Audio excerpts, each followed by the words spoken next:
কত জানাজারে পড়েছি নামাজ, পেয়েছি কত দাফন।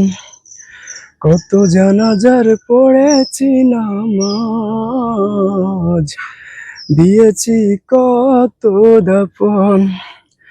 কোথায় যেন আসে আমারও তৈরি সাদা কাফন। জানাজারে পড়েছি নামাজ, দিয়েছি কত দাফন। কত জানাজারে পড়েছি নামাজ, দিয়েছি কত দাফন। আমার তরি বাদায় আছে কোন শেখে আঘাটে, কোন মসজিদে এলান হবে শোয়া বিশেষ খাটে।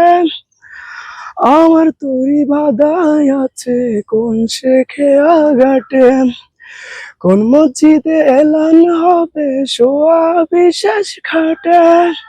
করবে দাপন আমাকে স্বজন, জানাজার পড়েছি নামাজ, দিয়েছি কত দাফন।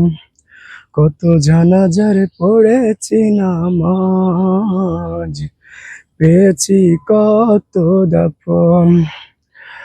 কোন বাতাসে কোথায় যেন দুলছে বাঁশের ঝাড়, কোন সে মাটি কোনখানে ডাকে রে বারবার।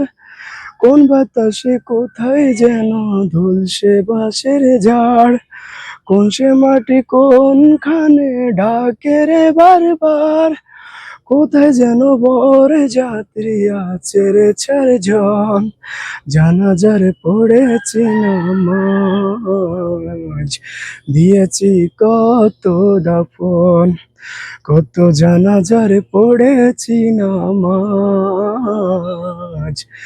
দিয়েছি কত দাফন। আসসালামু আলাইকুম রহমতুল্লাহ।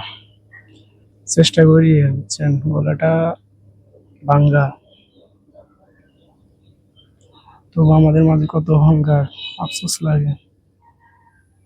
এই দুনিয়াটা কিছুই না রে ভাই, এই দুনিয়া মেয়ে মিছে দুনিয়াটা কিছুই না।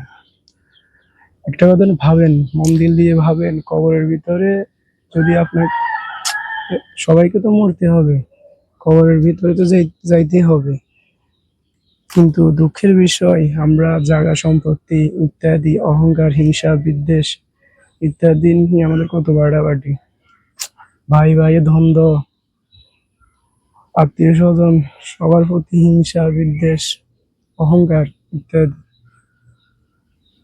যদি মন দিল দিয়ে ভাবেন মৃত্যুর কথা, তাহলে আপনার মাথায়, আর আমি মনে করি এই অহংকার, হিংসা, বিদ্বেষ থাকবে না ইনশাআল্লাহ। আর চেষ্টা করবেন 5 ওয়াক্ত সালাত আদায় করার, আমিও চেষ্টা করি ইনশাআল্লাহ। দোয়া করবেন সবাই। আসসালামু আলাইকুম ওয়া রাহমাতুল্লাহ।